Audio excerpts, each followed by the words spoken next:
हुँ। जैसे सीटेट में आता है सब कुछ पेडागोजी, लैंग्वेज, चाइल्ड डेवलपमेंट और क्या कहते हैं सारे subjects math, reasoning, science, chemistry मतलब मैम और सब्जेक्ट देते हैं वो। पर इतना मैम मैं जब 12th में थी मैंने तभी सोच लिया था कि पहले बीए करूँगी regular and then BEd regular. मतलब मेरे लिए बहुत ज़्यादा हेल्पफुल रहा है। मैंने शुरू से ही जैसे उसका सेशन हुआ था, जैसे सर ने बताया था मैंने यूट्यूब वीडियोज़ देखी तो मैंने इस वजह से और मैंने वो पढ़े थे रिव्यूज़ काफ़ी, तो मुझे आज Sania first of all many congratulation आपने थैंक यू। जेएमआई का रिटन क्वालिफाई कर रखा है प्लस जी, इंटरव्यू में भी अपियर होके आप अभी आए हो। Yes ma'am. सानिया मुझे ना जेएमआई पे जब भी हम चर्चा करते हैं तो अभी तक जेएमआई में ना उसी यस ट्रेडिशनल ढंग से सिलेक्शन होता है जैसा आज से लगभग हम 10-15 साल पहले देखा करते थे। यानी पहले रिटन होगा, उसके बाद इंटरव्यू के लिए कॉल आती है, उसके बाद फाइनल जी, मेरिट लिस्ट आती है। और जी, पेडागोजी वाइज भी जामिया में सीट्स बहुत लिमिटेड हैं, यस ठीक है? मैम बहुत लिमिटेड। तो मैं ना थोड़ा-सा पेपर स्ट्रक्चर और सिलेबस टॉपिक्स पे जानना चाह रही हूँ आपसे कि किस तरीके से डिफरेंट है जेएमआई का पेपर स्ट्रक्चर और जो उसके सिलेबस हैं वो? सानिया। यस मैम, उसका सिलेबस सीयूईटी से बहुत ज़्यादा डिफरेंट है। वो सीटेट वाला सिलेबस देते हैं पूरा। हुँ, जैसे सीटेट में आता है सब कुछ पेडागोजी, लैंग्वेज, चाइल्ड डेवलपमेंट और क्या कहते हैं सारे subjects math, reasoning, science, chemistry मतलब मैम और सब्जेक्ट देते हैं वो।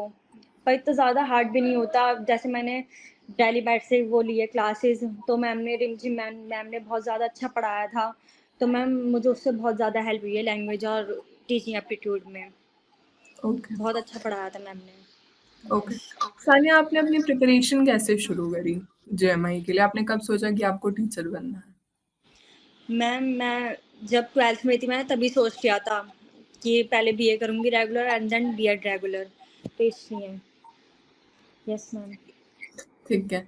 और सान्या मुझे एक बात बताओ, जैसे जब भी हम प्रिपरेशन मोड में होते हैं ना, तो बहुत से हमारे नेगेटिव्स आते हैं। कभी किसी की शादी हो गई, कभी हमारा ही तबीयत खराब हो गया, कभी हम डिप्रेशन मोड में चले जाते हैं, कभी हमारे मौके में नंबर नहीं बनते।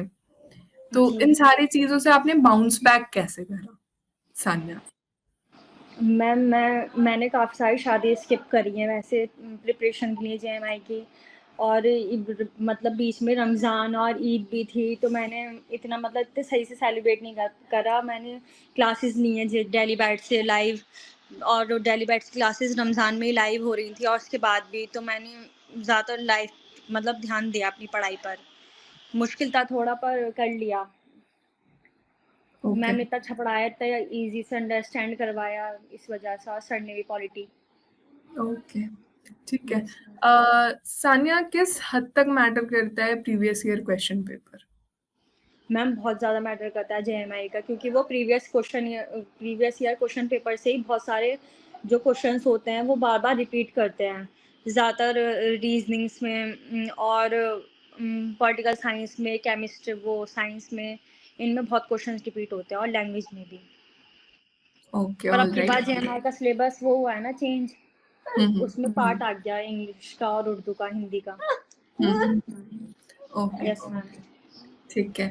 और सानिया मैं आपसे जानना चाह रही हूँ कि जब भी आपने डेली बाइट्स के बारे में जाना, तो डेली बाइट्स किस हद तक आपके केस में यूज़फुल रहा जेएमआई में रिटन क्वालीफाई करने के लिए? और अगर मैं चर्चा करूँ तो जेएमआई के लिए या फिर डेली बाइट्स में जैसे रिकॉर्डिंग्स वगैरह प्रोवाइड की जाती है या नहीं? या फिर क्लासेस वगैरह इन सब पे थोड़ा डिटेल से आप चर्चा करो, सान्या। मैम डेली बाइट्स मतलब मेरे लिए बहुत ज़्यादा हेल्पफुल रहा है। मैंने शुरू से ही जैसे उसका सेशन हुआ था, जैसे सर ने बताया था मैंने यूट्यूब वीडियोज़ देखी तो मैंने इस वजह से और मैंने वो पढ़े थे रिव्यूज़ काफ़ी, तो मुझे अच्छा लगा डेली बाइट्स बहुत ज़्यादा। तो इसलिए मैंने सोचा कि मैं यहीं से कोचिंग लेती हूँ। और वो एक लड़की है मतलब भावना शायद, तो फिर ना उसने मतलब काफ़ी सारी चीज़ की कोचिंग ले रखी थी, वो बता रही थी और उसका काफ़ी जगह नंबर भी आया है। तो मुझे बहुत अच्छा लगा डेली बैट्स, इसलिए मैंने सोचा और मैं आगे भी सीटेट, DSSB की यहीं से कोचिंग लेना चाहूँगी। मैम और सर बहुत ज़्यादा अच्छा पढ़ाते हैं। जिन्होंने लास्ट में वो करा था ना हमारा डाउट क्लियर्स, उन मैम का नेम याद नहीं आ रहा, पर उन्होंने बहुत ज़्यादा अच्छे से समझाया था। बहुत ही पोलाइटली, बिल्कुल भी गुस्सा नहीं करा, बहुत अच्छा समझाया था मैम ने। ओके, ठीक है। यस और मैम। सान्या, अगर एक कंक्लूसिव लाइन लास्ट में हमारे अपकमिंग बीएड एस्पिरेंट्स के लिए, वो मैसेज क्या होगी आपकी एंड से? मैम वो ये होगी कि मतलब उन्हें मेरा एक्सपीरियंस बहुत अच्छा रहा जैसे कि, तो उन्हें बिल्कुल घबराना नहीं चाहिए। वो बीएड की मतलब वो बिल्कुल ना सोचो, और वो यहाँ से मतलब आँख बंद कर यकीन कर सकते हैं। बस थोड़ी खुद ही मेहनत कर लो, और जो आप जैसा बताते हैं सर और मैम वैसे ही बिल्कुल करें। वो जैसे उन्होंने मॉक टेस्ट दिए थे वो करें, सब कुछ करें जो सर बताते हैं। तो इससे उनका डेफ़िनेटली नंबर आएगा। बहुत अच्छी रैंक गई हैं। पर मैंने मेन बीएड की तैयारी करी थी ना जामिया के, तो इसलिए मैंने और किसी सब्जेक्ट वो यूनिवर्सिटी के ऊपर ध्यान नहीं दिया। पर मैम बहुत सही था, जब मेरा एग्ज़ाम क्लियर हो गया, वरना मुझे यकीन नहीं था।